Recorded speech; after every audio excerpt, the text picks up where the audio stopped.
Mes chers amis, bonjour, j'espère que vous allez bien. Au sein du nouveau Conseil des ministres se dresse une image de richesse et d'opulence. La moitié de ses membres possèdent un patrimoine excédant 1 million d'euros. Encore plus surprenant, environ un tiers d'entre eux pourraient faire partie de la tranche des 1% les plus fortunés de la population française. Ces chiffres pourraient partiellement expliquer les orientations droitières instaurées par Gabriel Attal.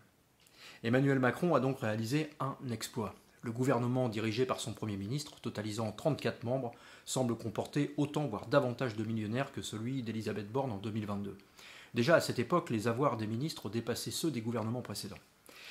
Les données officielles ne seront disponibles que dans plusieurs mois, une fois que les responsables politiques auront fait leur déclaration à la haute autorité pour la transparence de la vie publique.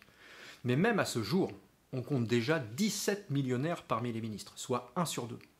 Cela sans considérer tous ceux dont les informations financières demeurent partielles ou inexistantes. Cette situation met en lumière un gouvernement resserré en nombre, mais certainement pas en fortune personnelle. En France, les 10% les plus fortunés possèdent des biens d'au moins 716 000 euros. Le Conseil des ministres, lorsqu'il se réunit, est piloté par des individus à la situation financière plus que confortable. Gabriel Attal, malgré sa jeunesse, détient une assurance vie évaluée à près d'1,5 million d'euros. Amélie Oudéa-Castéra, avec une fortune estimée à 7 millions d'euros, poursuit sa présence, tout comme Nicole Belloubet, dont le patrimoine global avait été estimé à 1 million d'euros, même après son transfert du portefeuille de l'Éducation nationale.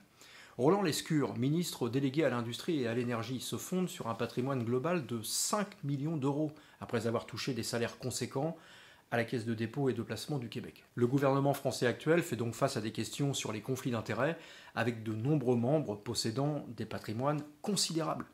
Des mesures de retrait ont été prises pour éviter toute partialité, mais la nature des richesses détenues par les ministres soulève des préoccupations quant à leurs priorités politiques. Certains ministres, ayant des liens avec des grandes entreprises, peuvent susciter des inquiétudes quant à leur potentiel impact sur des questions telles que le droit au travail, l'éducation ou bien le logement. Mes chers amis, ce n'est pas encore demain que nous verrons une politique courageuse de répartition et d'égalité, trop occupés qu'ils sont à flatter leurs amis les ultra-riches. Alors, il faudra s'en souvenir.